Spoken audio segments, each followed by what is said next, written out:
kilometers north at 8 miles an hour. The pressure was 30.09 inches and steady.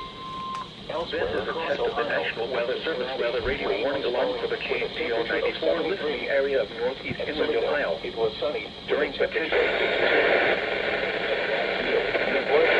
in Toledo, which was somewhat of the impending hazard. Tests of these receivers are normally conducted by the National Weather Service every Wednesday between 11 a.m. and noon.